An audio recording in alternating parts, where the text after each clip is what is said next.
It's Teneca, and welcome back to my channel. Stay tuned. Let me know if you like my content. Like, share, and subscribe. So my movie is over. I went to see Aquaman. My baby had company, and she didn't join me. So I went by myself, which is how I, at least 90% of the time, I go by myself. And I really enjoy that. Really. Like, most people be like, I like going by myself too, because people like to talk during the movie. I am a talker in the movie, okay? I be like, now why did you do that? Why did you? I can own it. It's, and I had the theater to myself. There was no one else in there but me. I'm so sorry.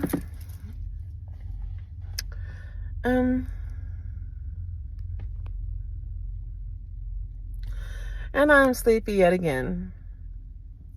That's the thing. Well, see, but I don't feel like a battery. I don't mind being sleepy because I had fun. But like consecutive nights, consecutive weeks of those nights, consecutive months of me just, kind of checking myself, working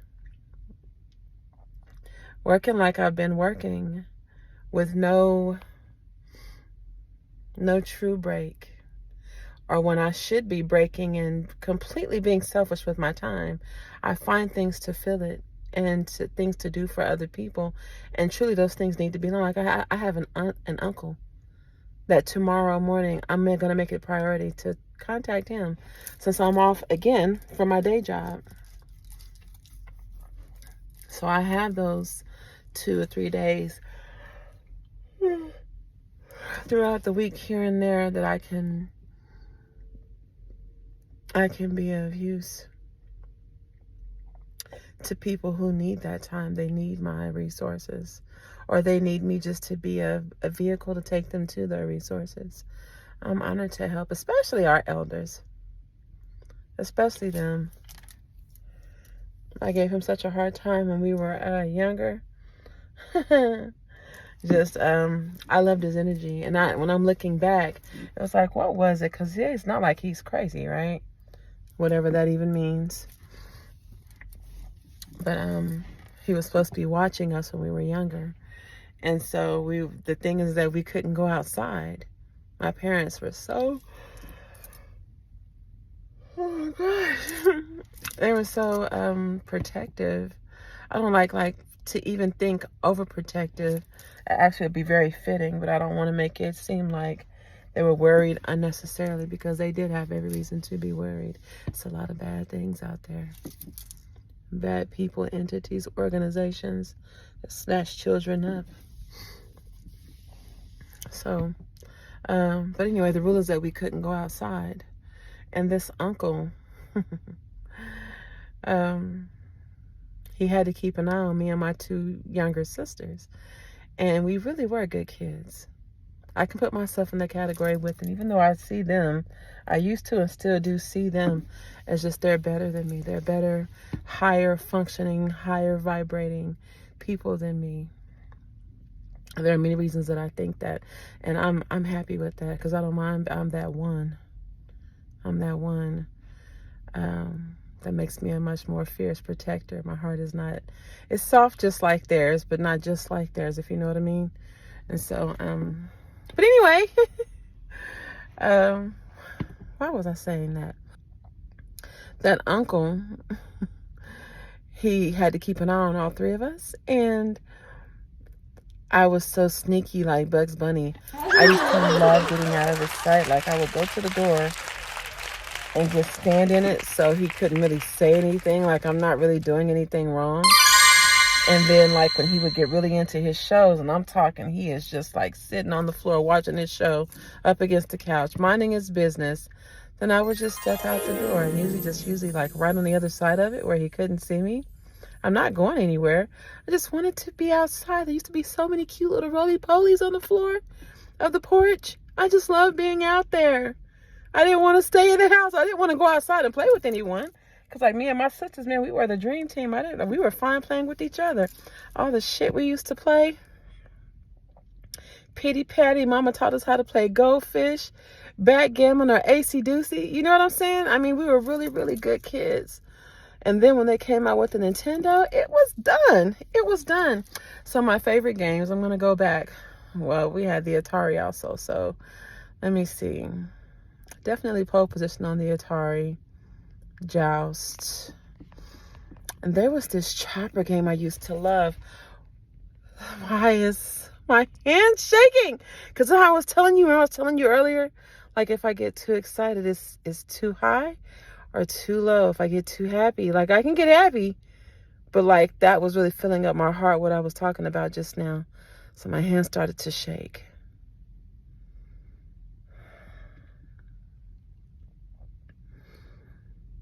I'm trying to understand anxiety and try to understand myself. But only since COVID, like, what was it? What was that disease?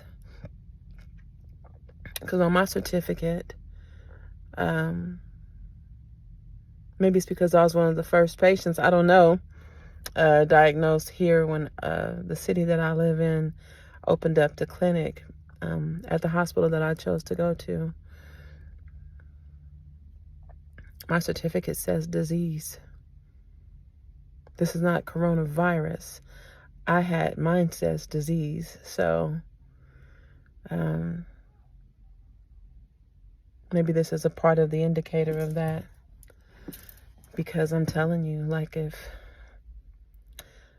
I express so much, but there's so much more that never gets expressed because it's just a lot. I feel a lot, and then some of it is not even mine. If I'm close to someone else and if they're holding something in and they are super excited, I genuinely feel that vibration. I feel it. If they're sad, I feel it. Despite the smile, despite the sense of humor, despite the wit, if you are sad around me, I feel that shit. And I have been around people who obsessively think about sex. Obsessively. I'm pretty balanced there because there's so much, what's that called? Trauma and abuse. So I know my thoughts from someone else's thoughts and what's healthy and makes sense.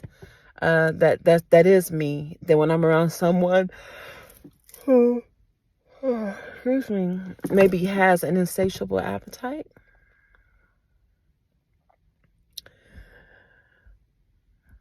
I've been around someone that had a murderous spirit, and I knew it before they did it.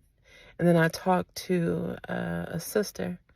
She was a sister in God, and she was a sister by other ways. She is the only other person outside of one of my girlfriend's mothers who is an evangelist who ever used the term murderous spirit. And I didn't even have to ask her, well, what do you mean by that? Because that's what I was thinking that it was. I just hadn't said it and I had never heard it. So, but anyway, except for from those two women, and they are both evangelists. But the COVID has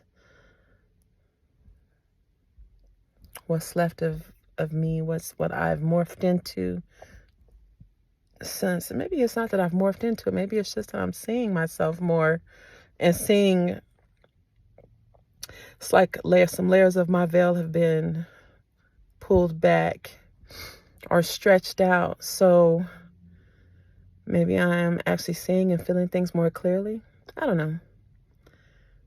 But that uncle used to get really, really, like, he would come out that screen door, Nika! And we used to laugh so hard. Like, Uncle, I'm right here. He's like, get your butt in the house. Get your butt in the house. And I'm like, yes, sir. And I would come in the house and we would laugh. And he would kind of laugh it off and scratch his head, and he'd go back and sit on the floor and finish watching his shows. Gomer Pyle and all those network TV shows. I used to love watching those shows with him, except for when I was messing with him. Well, looking back now, I know that he loved me. He loves me. And I love him. And my sisters love him. And all that we were looking at was his love for us. And also maybe just a little bit of his fear of my parents. Like if you lose one of us, okay, you lose one of the little kittens, okay, one of the girls, that just might be your ass. But never mind that, because he's our uncle, and without any threat of his life, I mean, he just wanted to make sure we were where we were supposed to be at. I'm saying we, but because I was the only one that was like having to step out the door. Okay, so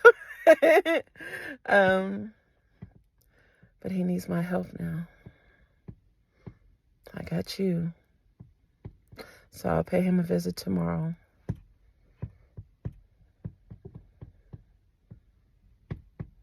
And he's so intelligent and real. He'll be like, yeah, that's some bullshit right there. Or he'll be like, yeah, that's good right there. You know, he's expressive. But okay, I'm done talking about him. I'm going to go see him tomorrow. Okay. I'm trying to get these videos uploaded tonight. I have several that I just have not edited. This will be my first night home. So I spent the night over at my sister's house last night, and I loved it. And I'll go back over there tomorrow night.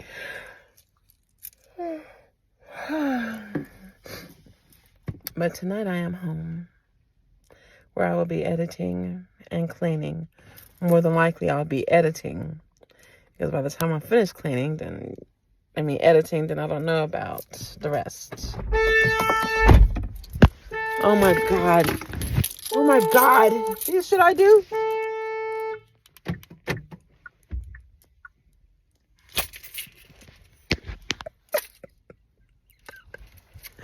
Shit like that.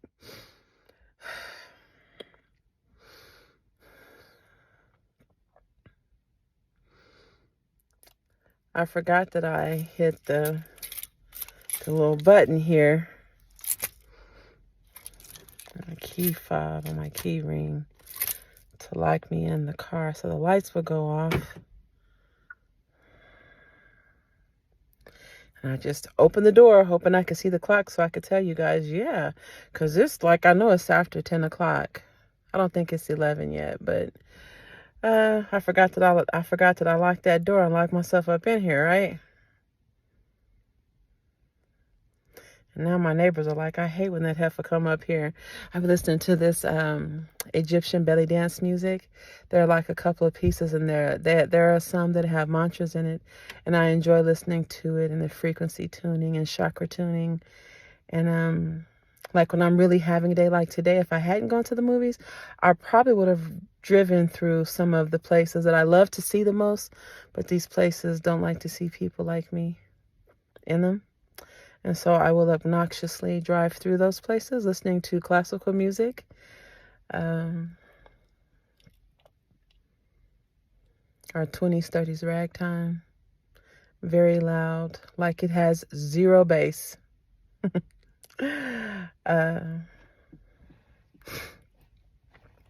Yeah. I need to go in the house. That need to stay awake.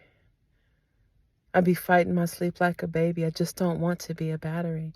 I don't want to come home after a hard day's work and go to sleep like if I were in a relationship. He would suffer. My relationship would suffer. Well, if I were in a relationship, I also wouldn't need to have 2 jobs either, because he and I both would have our own, income to support each other and to support our common goal, rather than me doing it all by myself. So, but I am where I am for now. And maybe that's why I am by myself. I never actually feel lonely, like I'm enjoying my solitude, because in a relationship, I allow myself to be completely present. I am that one. I'm going to be like, okay, so we talked before we went to work. We talked at noon. Like, anytime I want to talk to you, I want to talk to you. And anytime you want to talk to me, you can talk to me. If I'm in a meeting, my man calls. It's one finger up to everybody. Excuse me just a moment. And I got no shame. And that's why I be telling like my daughters and my son and other people, like, you gotta be careful of who you give your attention and your love and your time to, who you invest in and what you invest in. Because I'm in that group of people that I've, looking back on some of the mistakes that I've made, not that the people that I engaged with, that they were mistakes necessarily, but the way that I allowed myself to show up for them, I should have been more discerning, and I am more discerning now. If you're not speaking that language that suggests what your actions also suggest, I really don't have shit to say to you. You do what you say you're going to do and be where you say you're going to be. And so often, I'm saying so often, I've only had a few boyfriends. So, in those connections that I attempted, I show up completely vulnerable and naked emotionally and mentally and spiritually. I'm not holding against you anything that anyone did or said to me before you, or any of the stereotypes about your kind, your species versus my species and my kind. I show up giving that respect and that consideration and that attention and that time. I make the investment. I treat people how I want to be treated. And so the way I've shown up in my relationships a lot is the helper, the friend, the lover, the lover. I've not met my damn self. Do you hear me? I don't think that I would be smothered by Teneca, another version of myself. Not necessarily as a woman, although women are beautiful. I mean, I'm not into women. I attract women 100 miles an hour. In fact, I attract women more than I won't say I attract women more than I attract men. I want to say the women come at me faster and harder than the men do. From the little felines to the giant men, the actual giants. There's women that are taller than most of the men I know, inside and out. That they shamelessly and boldly step to me like, "What's up?" And I'd be like, "It's a lovely day, isn't it?" He'd be like, "No, well, what's up?" I'm like, "Nothing really. Yeah, I just thought I'd go to the cookie aisle in the store." I get nervous, but I mean, I appreciate that energy. I soft that up too, because it's just admiration. We can admire each other's beauty, but my interest, like the partner that I am, I'm extremely feminine, strong feminine, submissive only to male energy, only to a man. And so I love them, and I see how we fit in every way, emotionally, spiritually, psychologically, the chemical changes that happen just from us being depending on what vibration we are when we're in each other's physical space. I don't know that it doesn't happen in same-sex relationships. I don't know a whole lot about that. I like what happens between me and a man. The unspoken, completely involuntary, just that it's an exchange of energy and it's a chemical reaction to one another. I am sensitive to that. So I know right now I'm kind of being tucked away and hidden, and I see myself as being molded. It's funny, I was telling my daughter and my son earlier this week. I'm saying this week, it's just Tuesday. That now I can recognize these cycles. And I am at the very end of one and at the very beginning of yet another. I think I'm not even going to speak that and limit myself or limit whatever's going on. But like the very first that I can remember, because it's everything brand new. It's a brand new set of people and group of people that I am now. Like my world is like what happens every 26,000 years. That's a cycle on this planet. I am at the end of one and the very beginning of another, literally. And the signs of that is nothing will be the same after that. I live in a whole different place. I work or go to school in a whole different place. I'm surrounded by a whole new set of friends with a whole different set of values about them and principles that they live by. Definitely a love interest. I will say also, seemingly, it's not like I'm just transitioning from one cycle to another. Like, it's not just like a smooth thing. This is after a huge tower moment. Maybe I got laid off or fired from a job. Maybe my boyfriend or my husband left me, something like that, or I left, or something like that.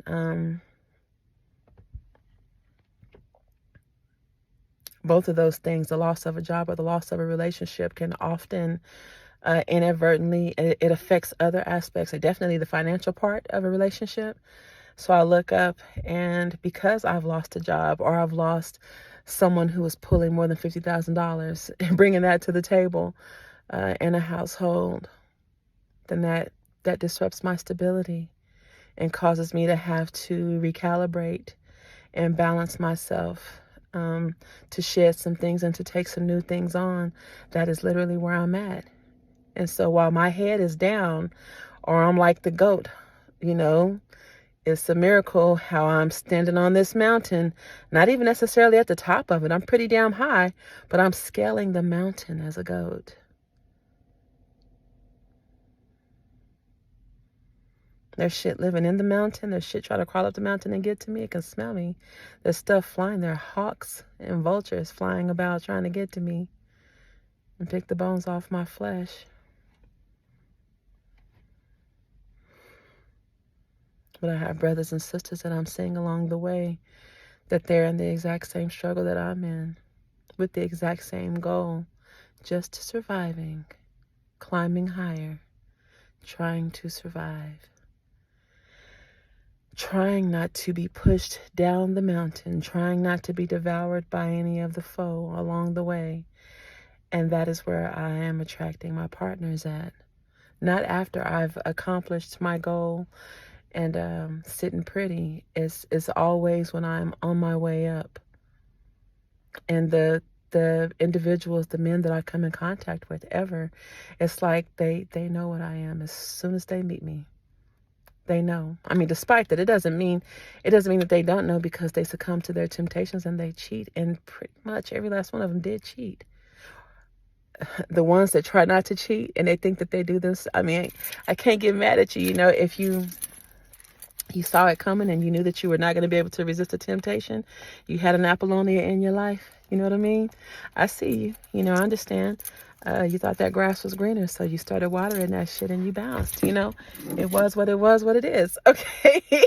I am not mad about it. I wasn't then. I'm just like, thank you for letting me know. So back to what I was doing, just back to this mountain by myself. Take off the weight of you. That takes some weight off of me. It also takes some of the support that was holding me up on the mountain, holding us up. Okay, so here I am. If I had it my way, I've been struggling my entire life. My entire life. I'd love to be spoiled and do nothing except for vlog and talk about things that I know that can help other people, just to be a positive influence, a positive reflection of holding steadfast, of tenacity, of bravery, and maintaining principally, morally, sound integrity. I would love to talk. I can talk about that all day long and get other people's stories. I would love to do it. I would love to travel and tour the world. I learned that there was a 365-day cruise. There's a cruise that you can get on that sucker for a whole year. And it takes you to, I think it said 7 or 12 different countries. Like, I can't right now. I mean, I actually could. I can. I can. I'm in a sweet spot right now where I'm at the end of a lease. The lease ends on March the 31st, right? It ends on March the 31st. Well, it's one of those properties where I live at is you have to give a 60-day notice. So if I wanted to leave, I'd have to give them that notice by January the 31st, a 60-day notice. If I want to leave and break the lease or not renew, I have to do it. I have to give a 60-day notice. If I want to transfer to another apartment or townhome or another property here, it's still a 60-day notice, whether I stay or I go. And so, but if I could pull a a fairy godmother father being, if I could just sit in the palm, right? Let's eliminate that palm. If I could sit in it,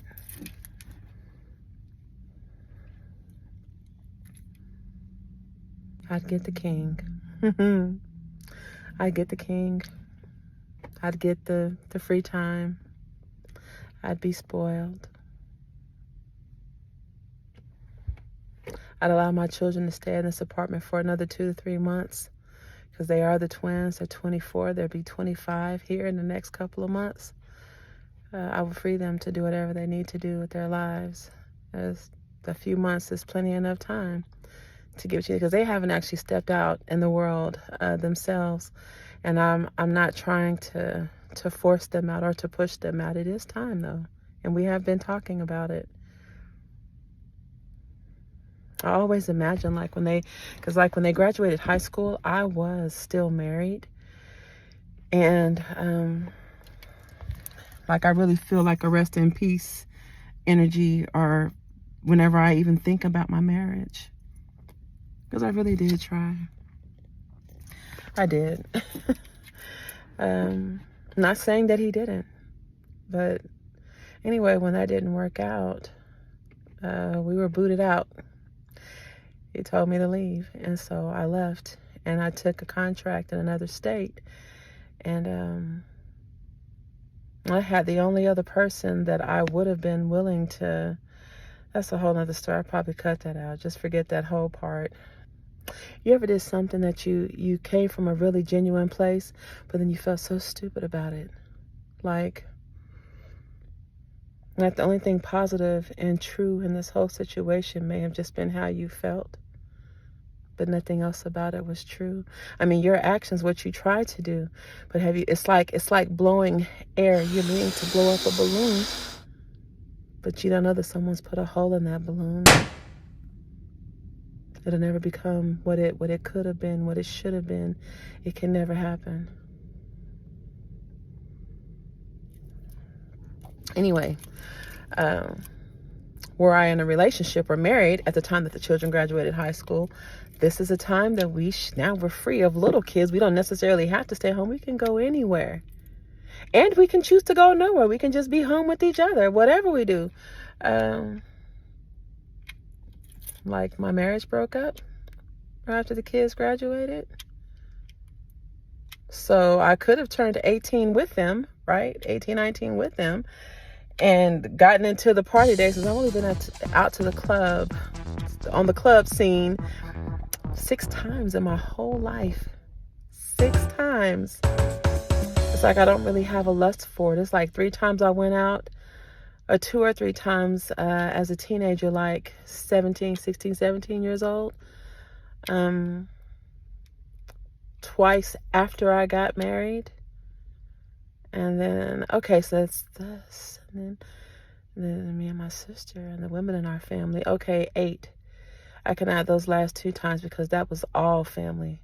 So like 8 times in my whole life. I don't really have an appetite for that. But I like to be social, just not in a place where, I mean, like we were there as some good girls just trying to have good girl fun. But the majority of the people that were there, the guys are there trying to pick up something, and the girls are there trying to get picked up.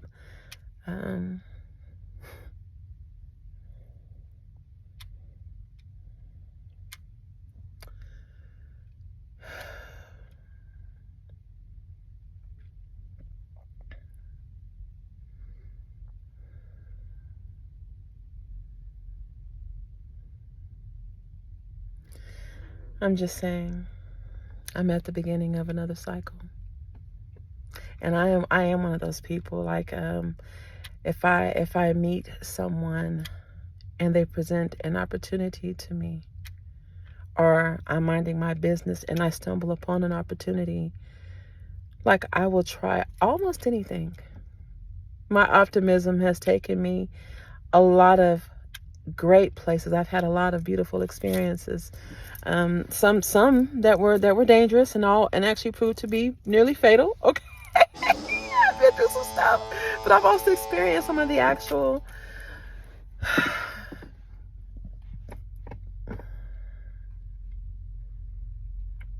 romance in the stone type shit. I walk by faith. I step into fate.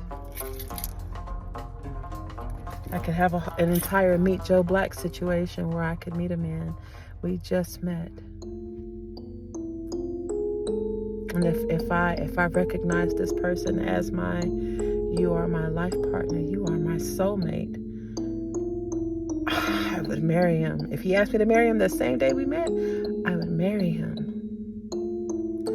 If the opportunity to travel the world and take a contract like that or take a position like that, I would take it in a heartbeat. Not at the expense or the risk or the expense of others.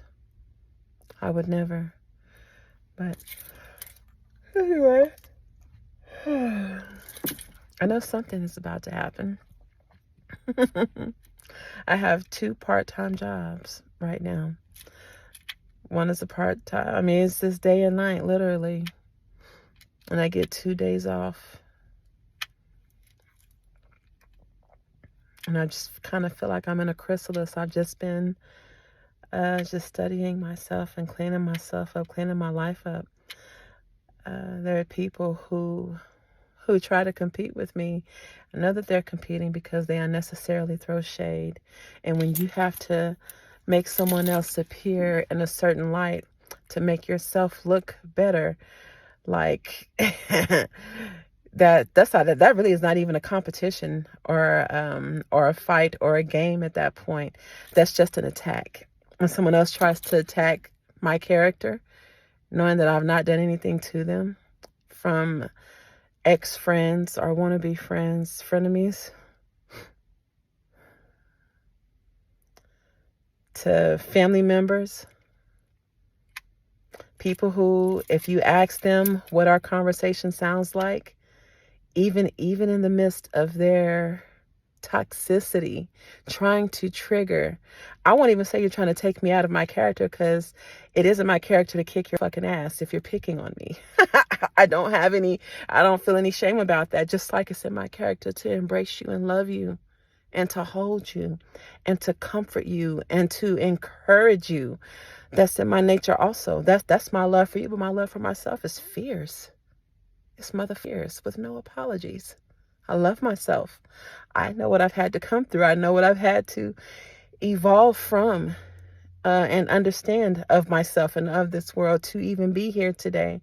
So no, nobody gets to take little cheap pot shots at me.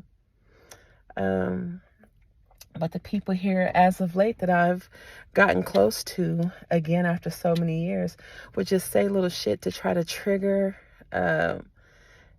what they think they remember or knew of me from me in my youth. Like I said, in my youth, I was fire, man. I would fight in a heartbeat. Like I said, never start no shit.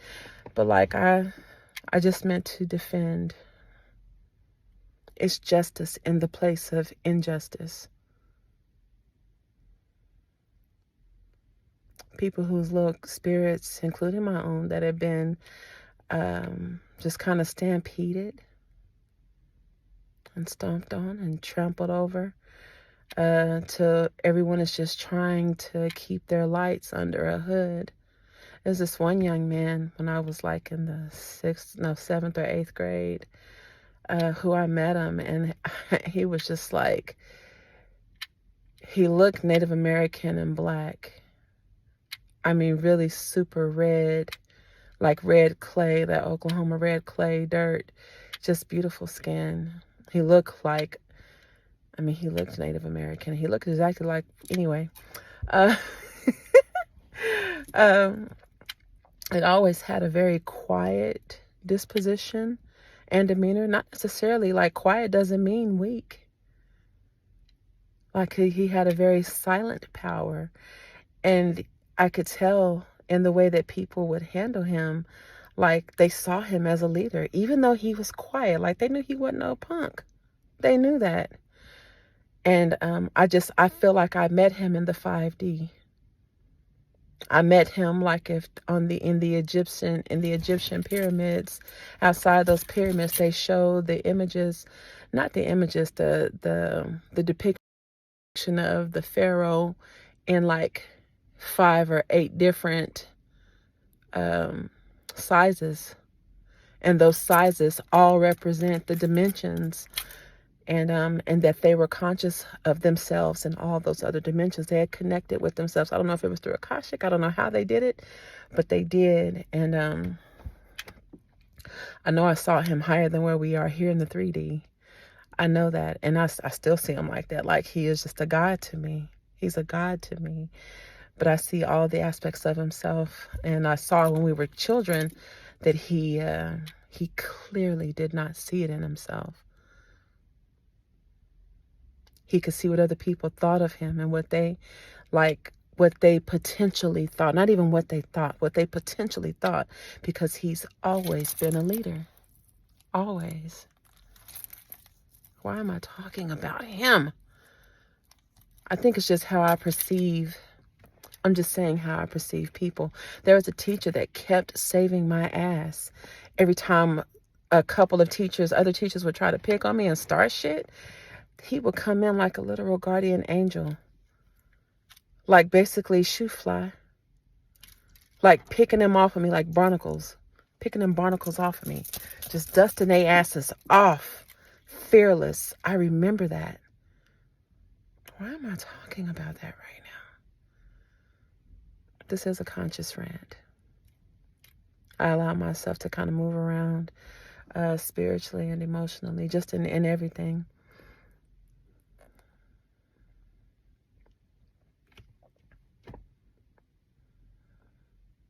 I want my life to change for the better.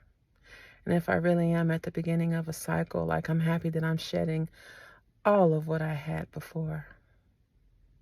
Because I know that I know where I was used at and the purpose. Because you see, that's the thing about karma. We are always constantly sowing it, either in how we treat each other, like what I do to someone, consciously moving with intention in what I say and what I do to, for, and with people, and how I receive these messages, and how I receive lessons, how I receive people, how I receive mistreatment. Also, you sow karma even in being the victim. You can't call yourself a survival and stick your chest out and say that you survived something or I overcame this and not ever have seen yourself as a victim.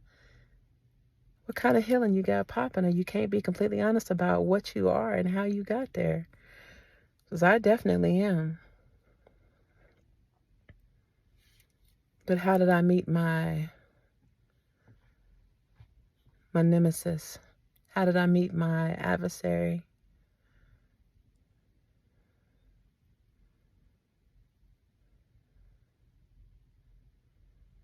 I didn't meet them with vengeance in my heart. I wasn't even seeking redemption. I met them with open arms.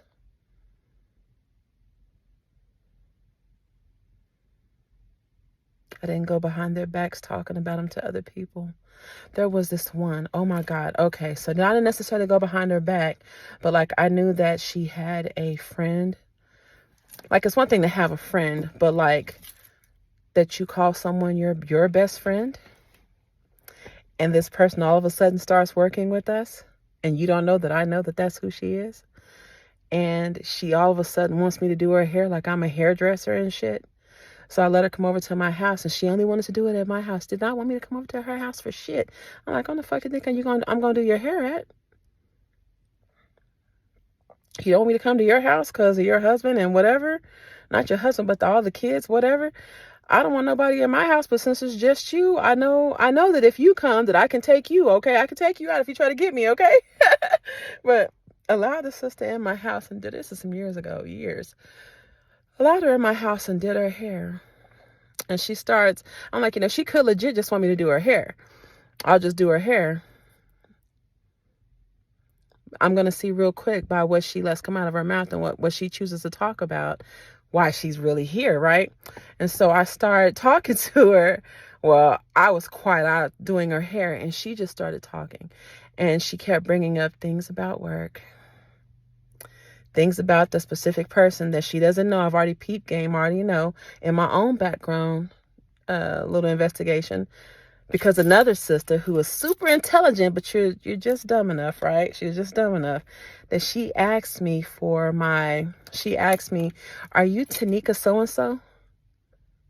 By my maiden name that nobody up there knew? I've been married twice. So that's at least 3 names back.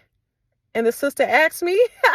So I was on to the whole little clique already. I was like, as soon as I would meet one and she went overboard trying to insert herself in my life, I'm like, oh, I know who you're friends with. I know what that means. Okay. And I wasn't wrong about it. But anyway, since she insisted on talking about her fake best friend, well, it was her actual best friend, but she didn't want me to know there was a best friend, and trying to get me to say things about her. Since I know that I have an audience, since I knew I had an audience, I was saying all the shit that she already knew and should have loved her friend enough. I don't mean that she already knew that her best friend, who was also trying to fake friend me, trying to vet me instead of just meeting me as a woman. You doing some old Inspector Gadget shit. So trying to send Joe, that's some dirty shit. You don't send nobody to nobody else's house. And there is no friend that I love enough that I'm going to send myself and insert myself into someone else. Like, this is my life force. In your home, this is where, when you are thriving and you're happy and this is where you celebrate with family. When you're going through, this is where you come together with your family, with your loved ones. In your most vulnerable state, when you're talking to God, it's in some room in your home. Most of the time, you know what I mean? And someone come up in my house with another motive, I was all over that shit. And I didn't know that I was that type of faith that was also like heavily intuition. Intuitively, I knew that she was dirty as hell. And so instead of me talking about the things that she maybe expected me to talk about and say, you maybe want me to show you that there's some type of envy there when I had none. I was talking about what mattered the most. How come she hadn't checked if she knew about it, and she had to know about it because I'm nobody. I'm new to the set, right? So I don't know why this sister's not valuing herself above keeping a man, letting a man almost live with her who ain't paying no rent, who ain't, he's not necessarily trying to have sex with her anymore, just because she's holding the fork down and she's not giving it to him. She was just moving very irresponsibly. And she had little boys. And men, or any partner, male or female, who is hypersexual to the point that they cannot be faithful to anyone, why would you invite such a spirit and such a person to commingle with young children that you are raising? Because this woman was taking care of nephew and grandkids and kids still. She had little ones in her house. And I was just like, she's too good for that gentleman and his bullshit. The children have been through enough.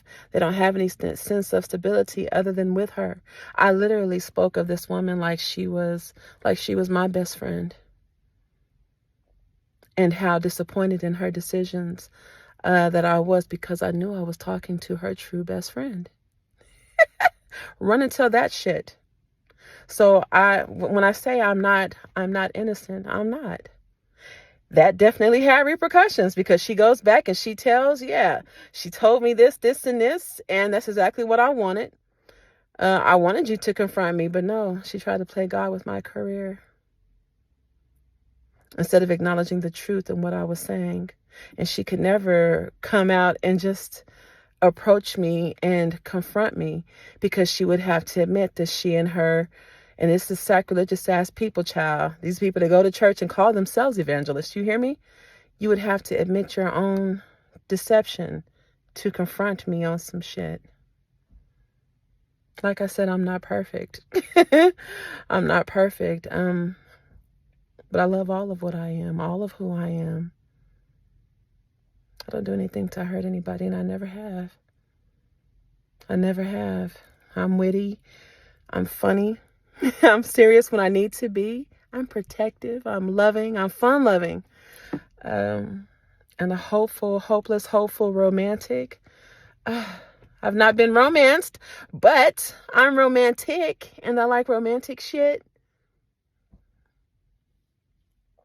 It's a conscious rant.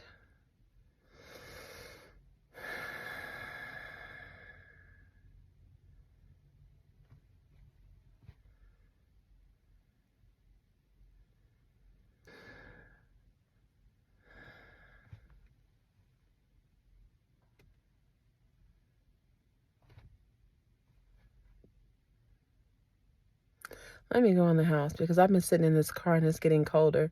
I'm certain that it was supposed to be 30. When I pulled up, I think it was like 36 or 34 degrees. What was I getting ready to tell you?